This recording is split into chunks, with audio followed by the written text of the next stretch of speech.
Welcome. It's a pleasure to be with you again today. My name is Jason Dexter. We are continuing our study in the book of Daniel. Today we are in Daniel chapter 5. This passage is about the very famous passage in Daniel that is the handwriting on the wall and the fall of the Babylonian kingdom. In this passage, we will see just how dark the times were that Daniel lived in and how he as a light shone in the middle of the darkness. It'll be a great reminder to us because we also live in a dark time as well. And God calls us to shine as light. So if you want to be encouraged in your faith, to shine as a light, to boldly stand up for and to speak out the truth in the midst of a dark and a pagan culture, then I hope that this Bible study will encourage you to do just that. Let's start in on Daniel 5. We'll read verses 1 through 4, discuss that first. King Belshazzar made a great feast for 1,000 of his lords and drank wine in front of the thousands. Belshazzar, when he tasted the wine, commanded that the vessels of gold and of silver that Nebuchadnezzar his father had taken out of the temple in Jerusalem be brought, that the king and his lords, his wives and his concubines might drink from them. Then they brought in the golden vessels that had been taken out of the temple, the house of God in Jerusalem, and the king and his lords, his wives and his concubines drank from them. They drank wine and praised the gods of gold and silver, bronze, iron, wood, and stone. So what you don't see in this passage is that there were armies outside the city. The Medo-Persian army encircled the city and were laying siege to it. So while their enemies were outside invading, Belshazzar seems oblivious, with little care for the goings-on outside the city walls. Now, Babylon was famous for its massive and seemingly impregnable walls. It was said to have 20 years of food and water supply. So this feast was probably partly due to Belshazzar's arrogance and thinking that they were invincible. No one can come through these walls. We have plenty of food to last for 20 years. We'll just wait it out, and eventually the invading armies will leave. Maybe also this feast was used to boost morale and to defy the Persians. Well, Belshazzar would have been better served by supervising the city defenses, but we see in him a lot of the same pride that Nebuchadnezzar had before Nebuchadnezzar finally repented. Now, who is this figure, King Belshazzar? Now, this is a very interesting figure. I've done a bit of study about him. For a long time, skeptics dismissed the biblical account of Daniel. And one reason they did so was they said, look, this figure Belshazzar, there's nothing known about him. There's nothing recorded about him anywhere outside of the Bible. So this is a very unreliable history of this account. In fact, they say Belshazzar wasn't even the king at this period in time. Other historical records say a guy named Nabonidus was king. Not one single other record mentioned Belshazzar. So critics had found their ammunition, and they were ready to attack the Bible. Now, the book of Daniel has always had a target on its back, even more than other books in the Bible. Because in this book, Daniel made several prophecies about world events in astonishing detail. They came true. So critics, they wanted to undermine the biblical date of the authorship of Daniel and say it couldn't have been written back then when it was claimed to have been written. It must have been written hundreds and hundreds of years in the future after these prophecies came true, and they weren't actually prophecies, they were just a record of history. So critics had good reason to try to undermine the biblical date of authorship of Daniel and make it much later. If they could cast doubt on Daniel's credibility, they could explain away these prophecies as coming after the fact. But actually, Daniel's account, the only account from any historical record of that for up until 1854, Daniel's account was the only one, and it was verified through archaeology. And so their attacks against the Bible were thwarted, and actually Daniel's account came out to be more credible and more reliable than other historical accounts, and to be very, very accurate. Two important artifacts were discovered in 1854.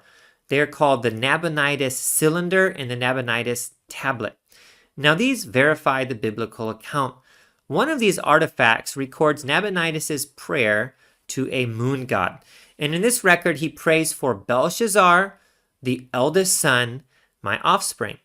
Now, on the other, it's recorded that Nabonidus left Babylon for a decade and left his son as the crown prince and entrusted the kingship to his oldest son, the firstborn. Thus, Nabonidus would not have been in Babylon at the time of the Persian invasion. So, these historical artifacts show that Nabonidus did have a son. His name was Belshazzar, and he was actually entrusted with the kingship in Babylon while Nabonidus went elsewhere. So Belshazzar was something like a regent king or a co-king with Nabonidus, but he would have actually been sitting on the throne of Nabonidus, most likely. Now, it's no wonder that later in this passage we see that Belshazzar is making Daniel the third highest ruler in the kingdom.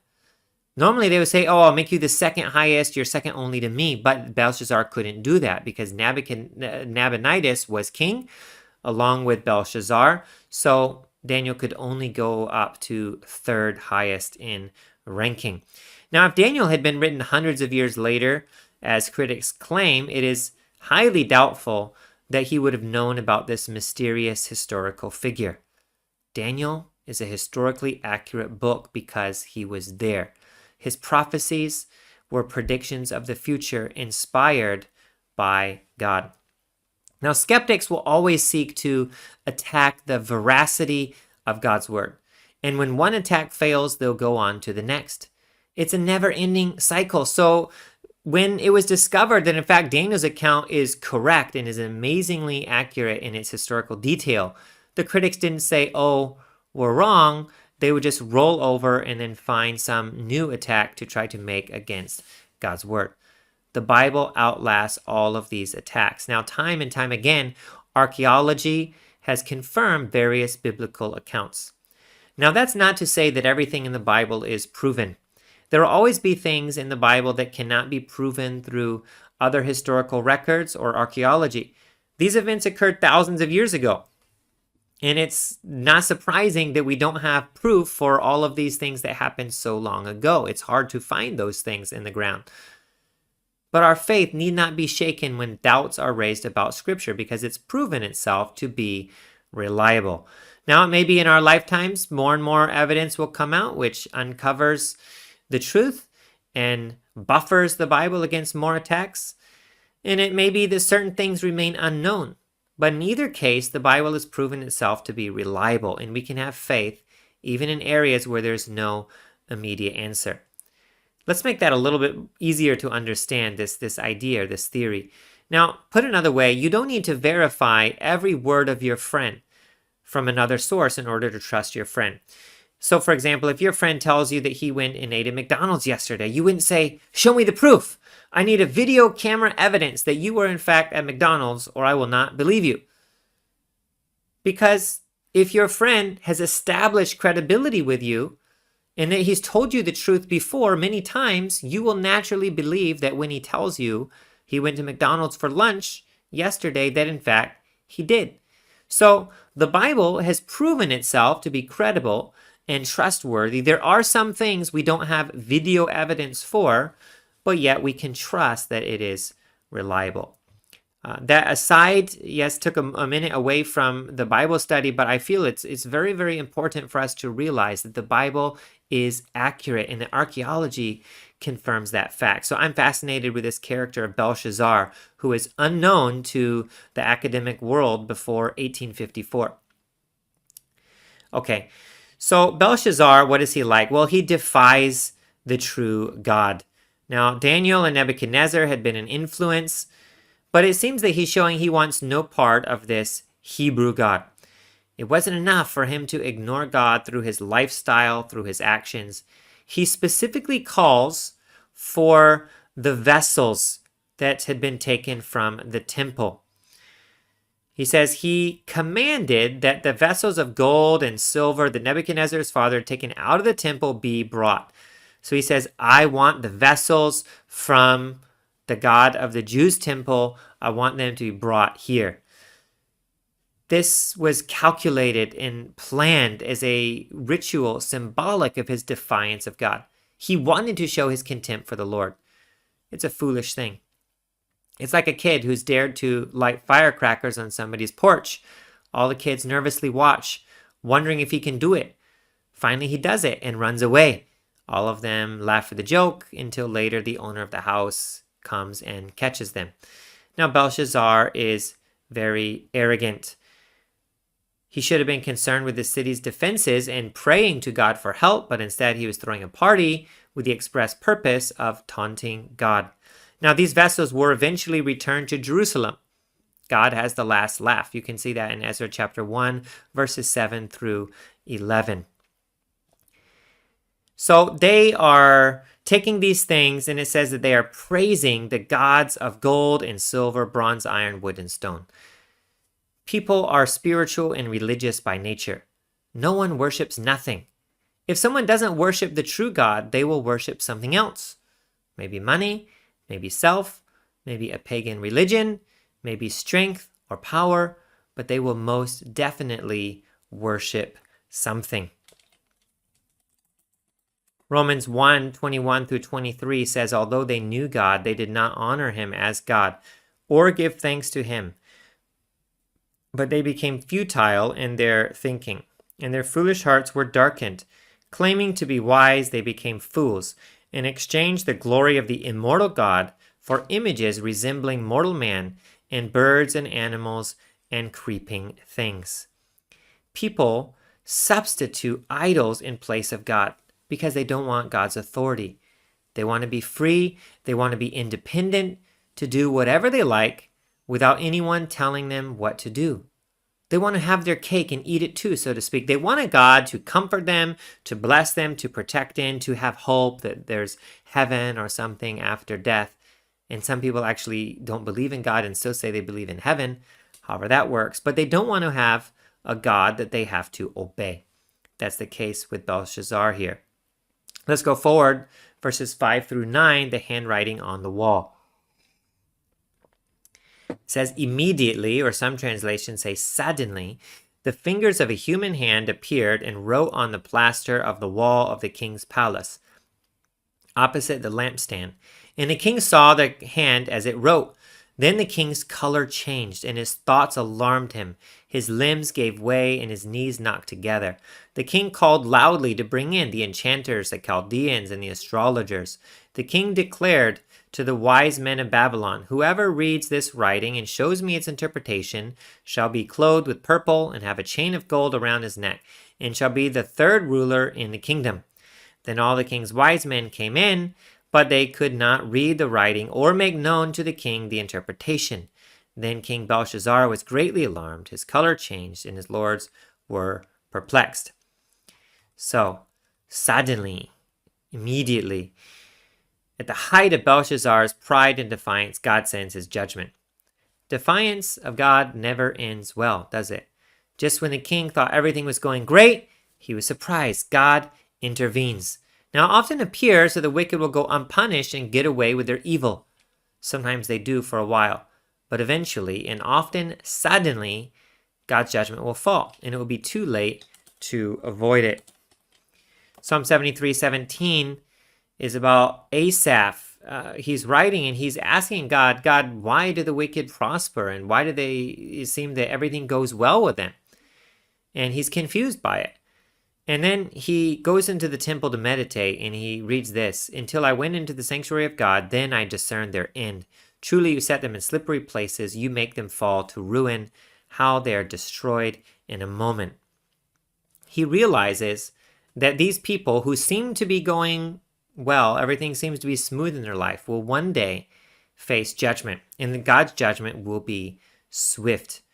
And this is true. One day, every person will face God as the judge and will have to give an account for everything he's done.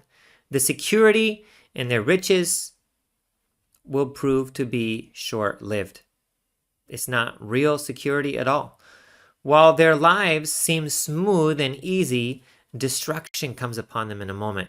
Now, Asaph's description reminds us of Jesus' parable of the rich fool who built bigger and bigger storehouses for all of his stuff, and he looked out, and he was very content with all of the things that he had, and God says, you fool.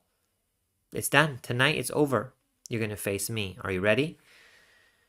Only a life built on the rock of Christ is safe and is sound. You know the children's song, to build your life on the rock. And that song is very simple, but it's very true. When we build our life on the sand of riches and this world, then it will collapse suddenly. So don't be jealous of the wicked or their lives or what they own. They and what they have will perish in the end. Now what we see here is the handwriting on the wall. It's the fingers of a human hand. And as soon as he saw that, Belshazzar's bluster was gone. The miracle terrified him. All the blood is draining from his face, and his hands and his limbs are shaking. From his reaction, we can see that all the bravado is gone. Just a cover to hide, actually, his insecurity and his fear. I believe deep inside he knew God was real.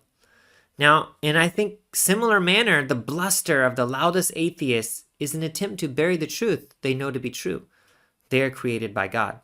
Voltaire was a famous atheist, and he spent his whole life blaspheming God, and almost on every letter he would write, he signed something blasphemous about God and dared God to strike him down.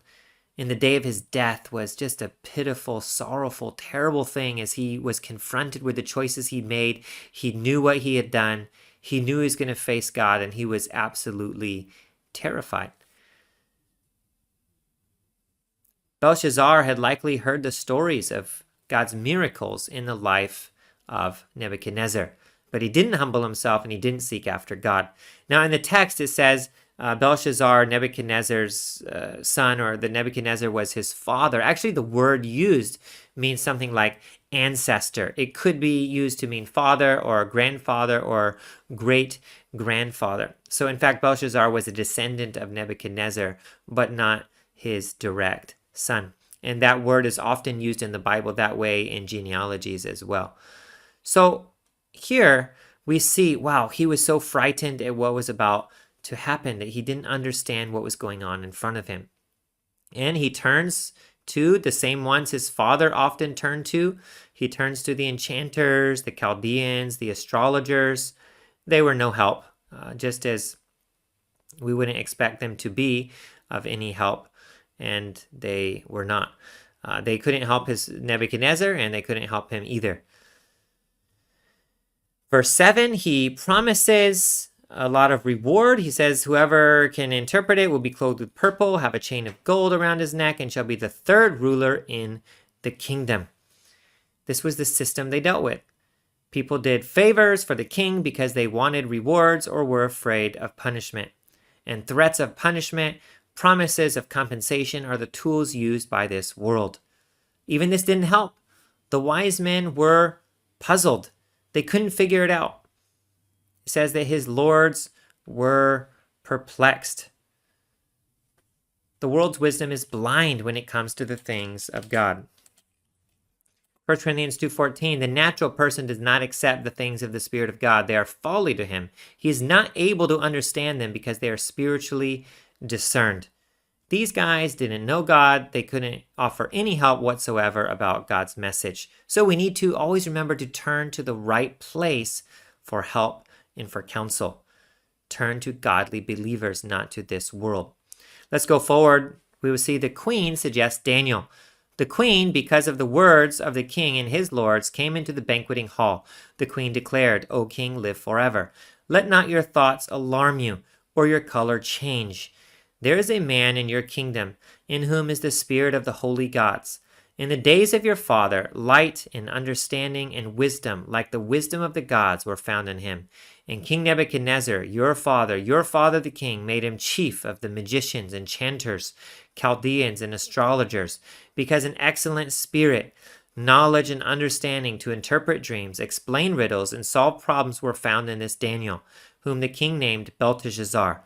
Now let Daniel be called, and he will show the interpretation. Many years have passed since the events of Daniel chapter 1 through 4, and it appears that Daniel's position is much less prominent than in the past. However, a queen knows about Daniel and recommends him to the king. This queen may have been a young wife of Nebuchadnezzar, or maybe his daughter. It was probably not Belshazzar's wife. Now, Nebuchadnezzar was not Belshazzar's direct father. Here, father again is a term used for ancestor. It's often used that way in scripture. Now, it seems somehow that when Belshazzar's administration took over, Daniel wasn't a significant part of it. Belshazzar maybe even purged Nebuchadnezzar's kingdom of the positive influences for the Most High, such as Daniel. We see that he clearly is very antagonistic toward the Lord. Maybe he even reversed some of the decrees Nebuchadnezzar had made, which promoted worship of the Most High God. His attitude in general shows a total defiance toward the Lord. So in this atmosphere, Daniel would not have been welcome.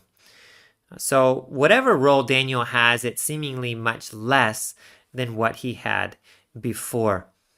But his influence had profoundly impacted many people, including this queen. She remembered him, and she remembered all the encounters that he had had with Nebuchadnezzar. So here's some fruit of Daniel's ministry. Many, many years later, probably decades later, we see that there is still fruit which remains from the ministry that Daniel had done in Babylon, because he was faithful to speak the truth in a dark place.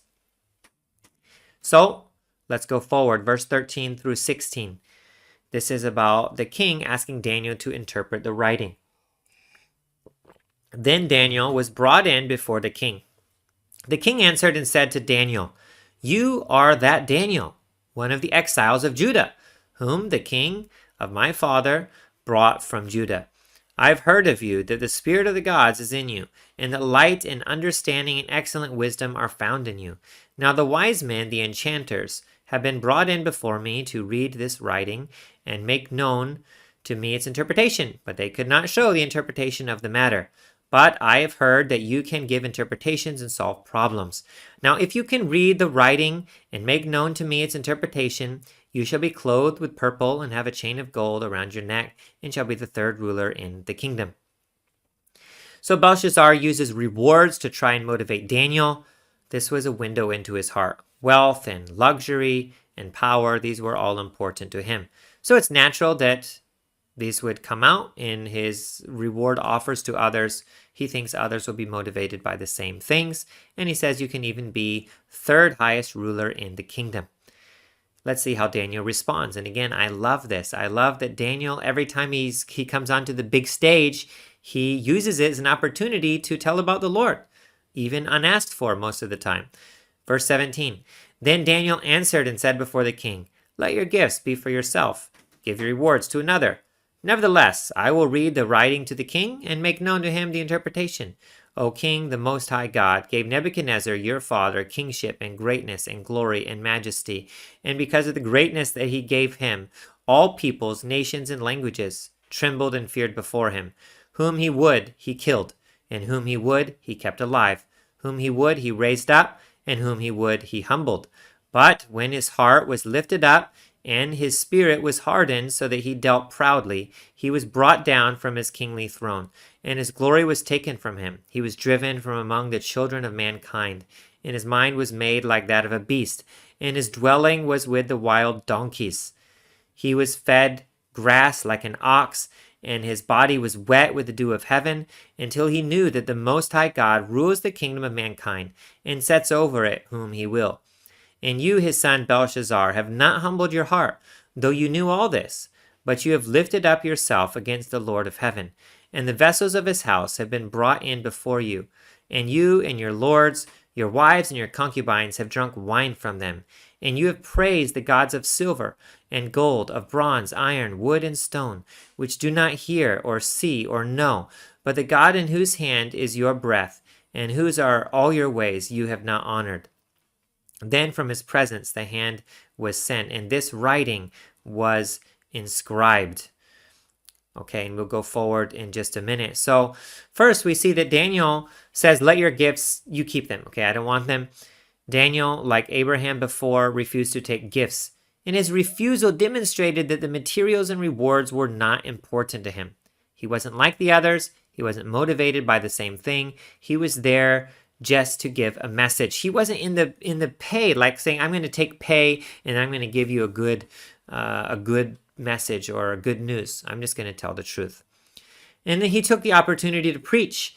Now at this point, Daniel was probably around 85 years old. He was an old man and had seemingly been away from the king's court for a long time. The scene around him was wild revelry. The ruler before him was unstable and unhinged. Belshazzar held the Lord in outright contempt, a dangerous situation with a drunk, powerful, lunatic ruler in front of him. One wrong word could condemn Daniel to the king's fury. But Daniel wasn't fazed. He had a lifestyle of speaking the truth boldly, without fear.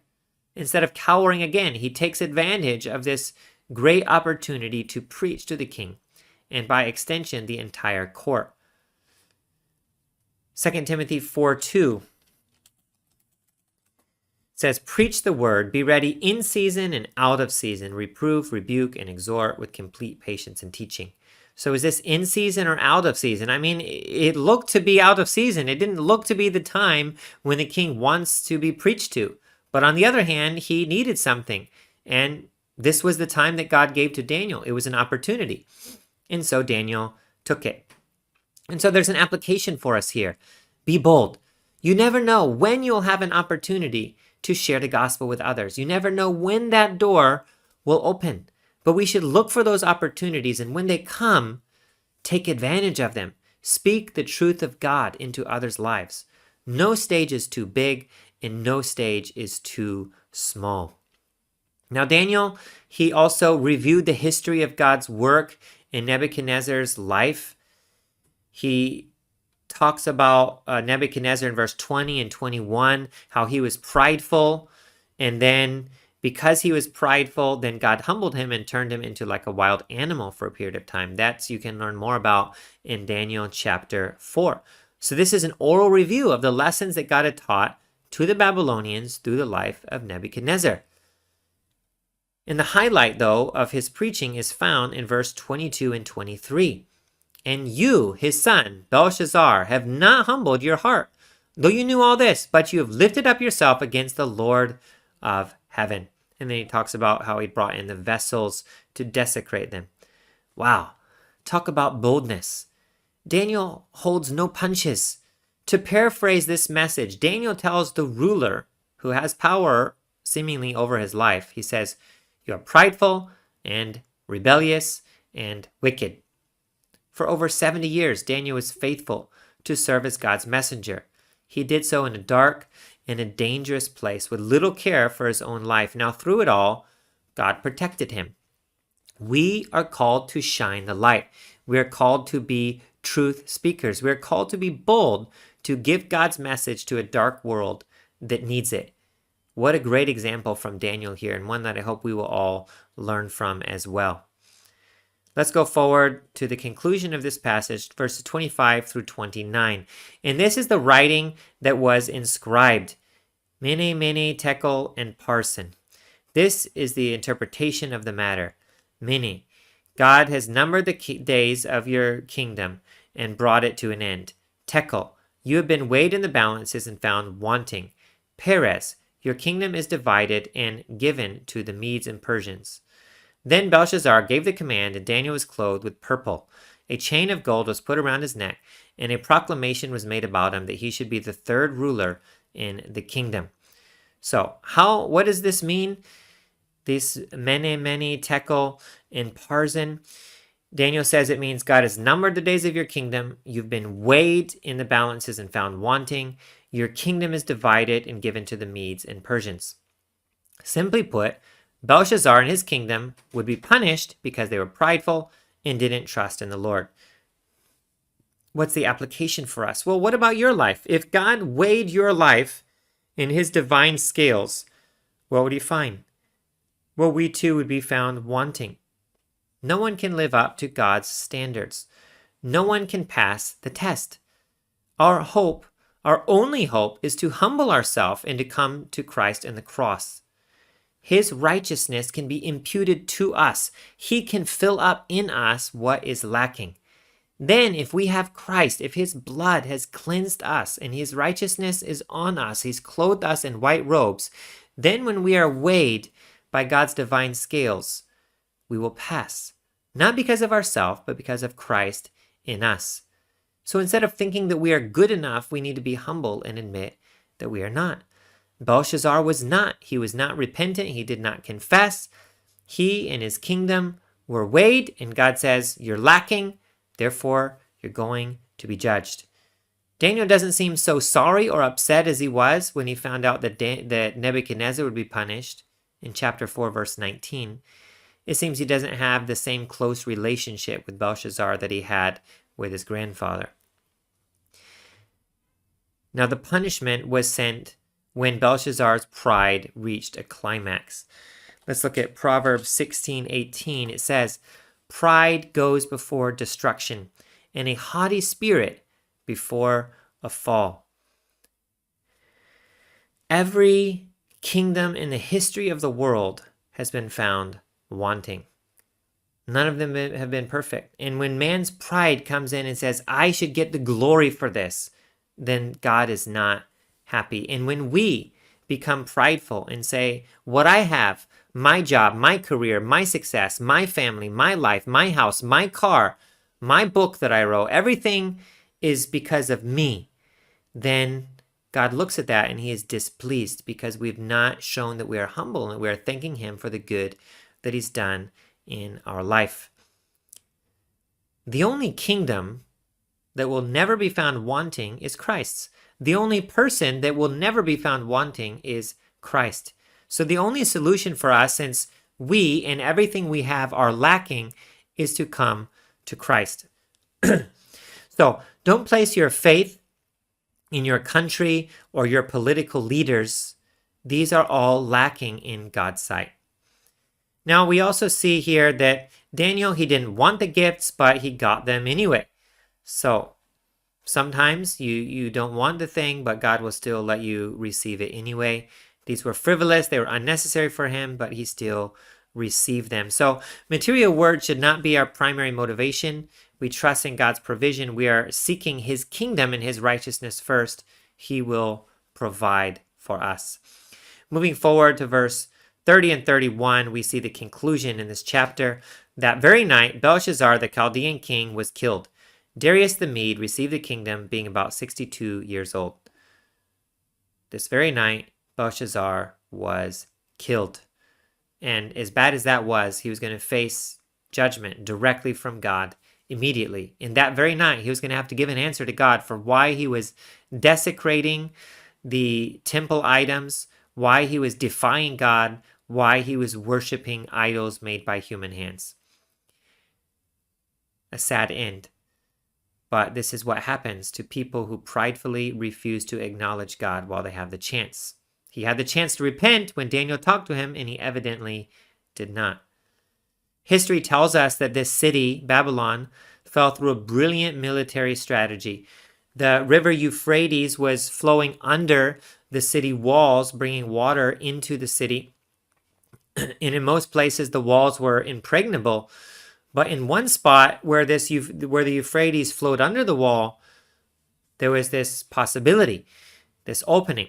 So the Persian and Mede armies lowered the water level by somehow diverting that, and then they were able to go in under the city wall instead of trying to force their way through. Persian accounts tell us then that the city surrendered without a fight once their army was able to enter in this way. Ancient accounts are not in total agreement about the details of it, but it is the case that this amazing, magnificent city fell so quickly. And that's true of anything we place our trust in. It can fall just in a day. You put all of your money into a savings account and you expect that will last you through retirement. Maybe it will be gone one day. You put your trust in an insurance company or in your career or in your IRA account. These things may fall through. These things may not work as we hope them to. And even if they do, they are still temporary. Let us not put our faith and our trust in anything in this world. This miraculous one-day defeat of the impregnable city was brought about by God. And so Babylon fell as fast as it rose up. God lifted up Babylon to accomplish his purposes for disciplining Israel, in teaching them not to be idol worshippers anymore. And then their mission was accomplished, and they too would be punished by God for their sin and their defiance. Now, in the book of Habakkuk, the prophet is very confused. He doesn't understand, why is God going to use a wicked nation like Babylon to judge Israel? After all, Babylon is even more wicked than Israel is. But God's answer was that after he used Babylon to judge, to discipline Israel, then they too would be judged for their sin. So the rise and the fall of Babylon reminds us of God's sovereignty. Every kingdom, every leader, everything in this world that rises up will fall down too. Only God's kingdom is enduring. He's bringing his plan for the world to completion. His kingdom is the only one that will endure. So let us be part of God's kingdom, the eternal one. Let us invest our life and invest our time in God's kingdom, because that is the one that endures forever. All the things around you will fade away, except the things of God. Isaiah 48 says, the grass withers, the flower fades, but the word of our God will stand forever. Are you building God's kingdom or your own? Are you giving glory to God for what he's done in your life, or are you giving credit to yourself? In the coming week, consider how you can invest in God's enduring kingdom, because that is the investment that will bear fruit for eternity. I hope that this study on Daniel chapter 5 was encouraging for you, and I look forward to seeing you next time as we continue our study in the book of Daniel in chapter 6. Until then, God bless.